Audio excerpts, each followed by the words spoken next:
Click the go live.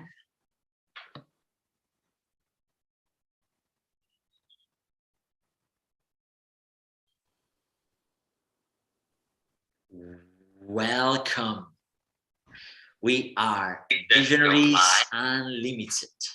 And today we are going into what the key pillars to a visionary community are. As we are creating one visionary community, the visionary community, to set the standard for heart-centered disruption and by bringing visionaries together, I really love for you to sink into this energy today, because this is literally what, together with other visionaries and you together with us, are doing for the world. Maria, I would love right now to know what's on your heart for our listeners on the topic. What are the pillars to a visionary community? Okay, thank you, Ayrton, and welcome everyone. The first thing that came to me was the pillars of a community, and then we go deeper into a visionaries community. But the concept, to me, the idea is of a family. So it's all brothers and sisters, and no genders. Is that a community to me is a family, and I only understand that connection with other human beings today, as I see everyone as a brother and a sister, and the basics, or the basis of it, is respect and love and support.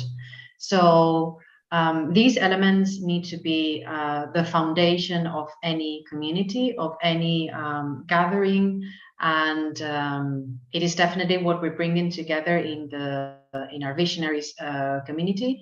And from there, we build so much more, and we bring so much more into the room for everyone to support each one at the moment, the base on the moment of the journey where they find themselves, personally and professionally.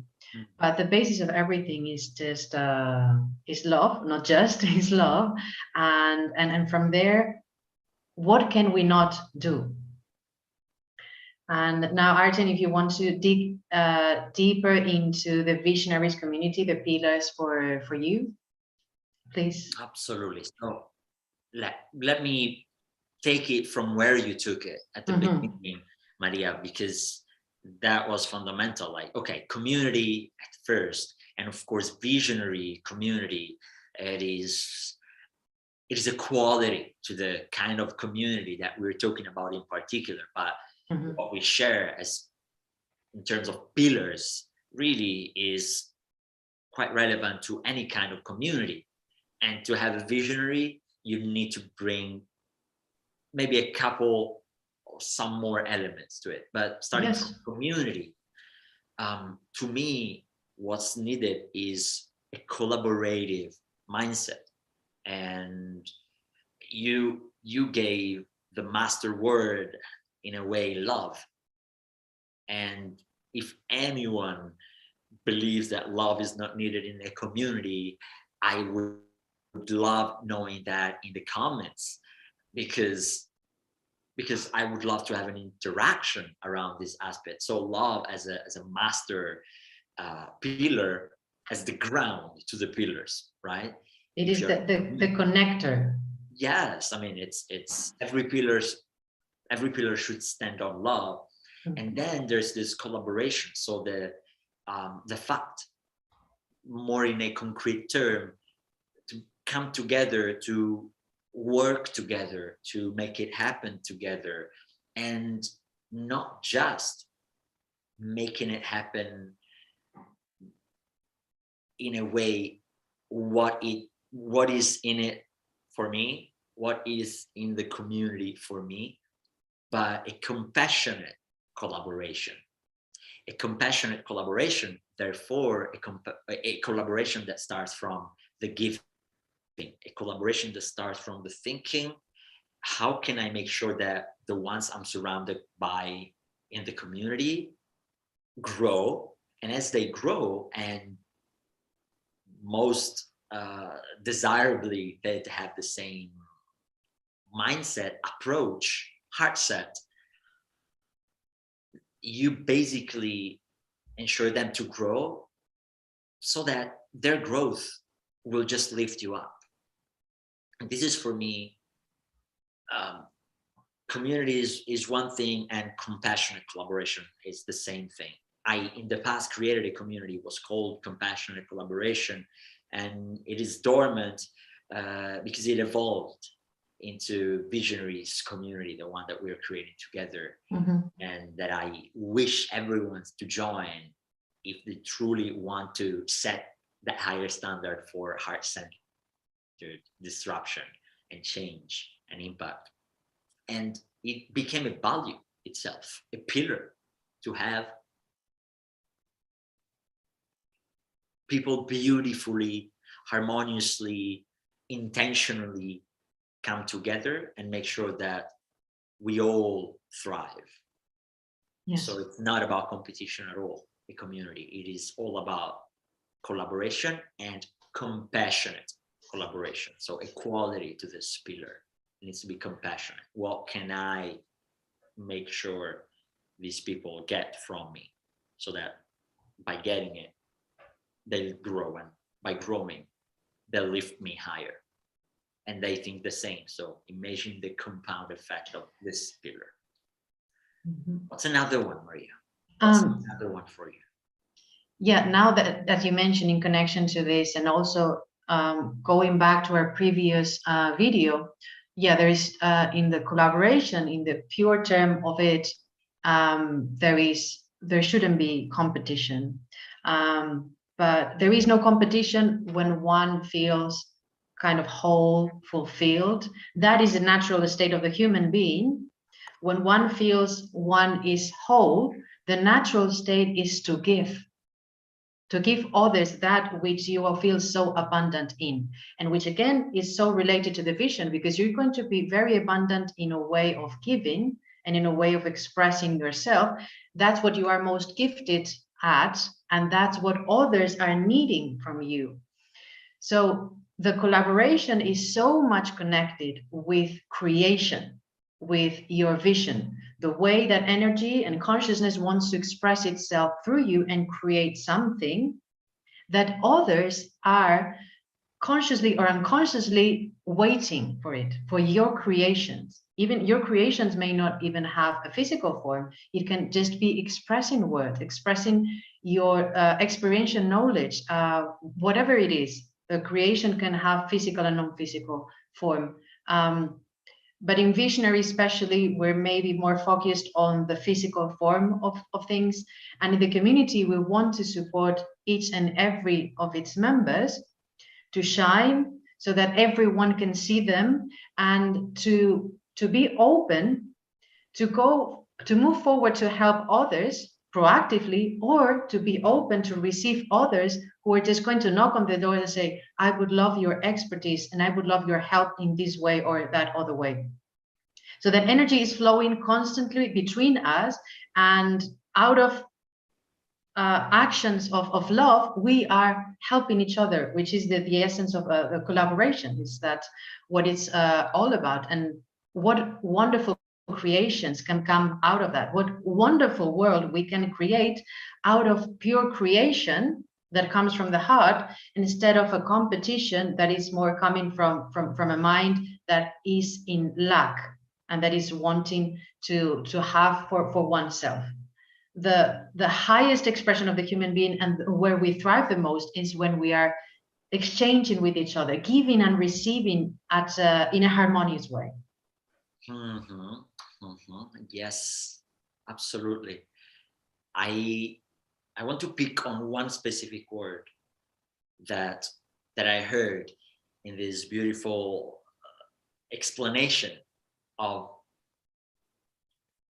how all these pillars are coming together so far.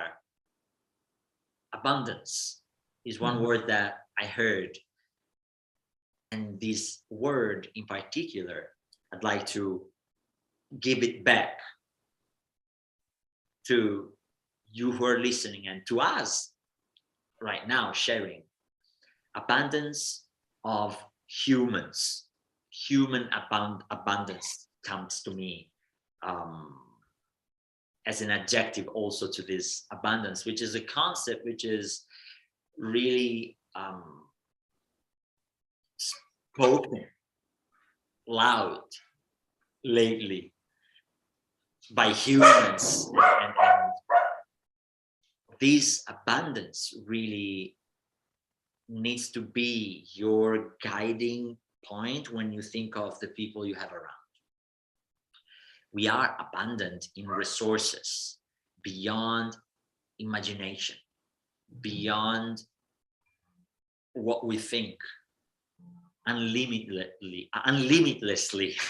Beyond what we see, definitely. Yeah, beyond what we see, exactly. Because if I open up, and that leads to vulnerability and openness, like depth of connection being another pillar from my side. Abundance, we are full of other humans around who have, we do not know what, connections, resources like financial resources. They might have a real estate. Maybe you're in a community like ours, and there's someone who wants to host a retreat because that's their vision, and we have someone else who owns an hotel on the coast of Acapulco in Mexico. What a beautiful retreat. But if you do not share, because you know that someone might have the resources you need, you will never know that this person has their retreat center in Acapulco. And if you're not willing to give, you will never tune into a request that happens within the community, knowing that this person was looking for a place. You have a beautiful place that comes together wonderful. And what a beautiful co-creation you're doing, like co-creating a retreat. And so this is one pillar. It's abundance mindset. We need to create an abundant mindset when it comes to, look, you're in here and everything that is mine is yours almost, because I'm so abundant. I have everything that everyone have, because everyone, it's co-property almost, like it's disrupted. It's heart-centered disruption bringing in, and this heart-centered disruption, very openly shared, came to me as a term, as an expression today. It's a heart-centered disruption you're bringing in, and now, so abundance, bring it in, tell everyone in your community that they are abundant, because they don't know what they don't know, and they don't know the people around them what they have. So by asking, what a mentor of ours would say, you don't have, you have not, because you ask not. And so by asking, you have this community and you're abundant, and you receive support. And yeah, this is natural in a healthy, heart-centered community. And a visionary community, of course, would help you, support you, would have you lifting up towards your actual vision. That's what it would do in our case, right, Maria? Yes. And something else that came up while you were speaking, it is, yes, I tell the world what it is that I desire and what it is that I am offering. First, I need to know what I desire, but we are already inviting the visionaries, which they know already what's in their heart, what wants to be expressed. And one thing that I want to do in the community is, and that's on another pillar, is like, I will find the right term, it just came to me, is like live communication, in terms of, I want it to be almost synchronistical, in a sense that when someone needs something, there is someone else in the community that can provide it. and that would be super excited and happy to provide it immediately. That can happen almost instantly, as it happens in the non-physical world. So to bring that synchronistical reality that exists in the universe, bring it into the human world, into our community, as best as possible. And I want to bring in time the best technology so that that can happen. And also that people have that level of openness to share and to ask for. And I just leave it. If you want to wrap up, because we're going to just get to our 15 minutes video, and we want to be kind of strict with the times. So, my dear, if you would like to just finish the. Yeah, absolutely. I will take it from where you left it to wrap it up today. Community is about being together, being many. And as many as we are, as much infinity would bring in. So being unlimited through others. And so the invitation is to join us, to write about today are a lot of and that's good. So the invitation is for you to come in our space, and we're inviting you. You just need to leave a comment. And as we are hosting a weekly free mastermind on Tuesdays, we would love you to leave us a comment, and we will share with you the access to this mastermind, and we actually get hands-on onto that, bringing more people in, having more and more infinity of resources into our space and possibilities and possibilities, yes, and making it happen faster, because we're just more present globally. Because oh my goodness, sorry, community is global. That's right, Maria. So yes, this is to wrap up. We had love as a ground. Then there's compassionate collaboration. Then there's abundance. Then there's community numbers, if I could almost say, the number, the power in asking to join. That's all what makes a community. You need to ask for others to join. And these are what we believe being the pillars. And don't be afraid. You are there already. And as you're here, leave us a comment, and we'll share the access to our weekly mastermind to you as soon as possible. Maria, do you have anything to add? Otherwise, no, just say that I love you. If you're just listening, and really looking forward to meet you soon, and that we engage with each other and with part of our journeys. Just that. My dear friends, souls on a human journey, be visionaries and love yourself. Yes. See you next time.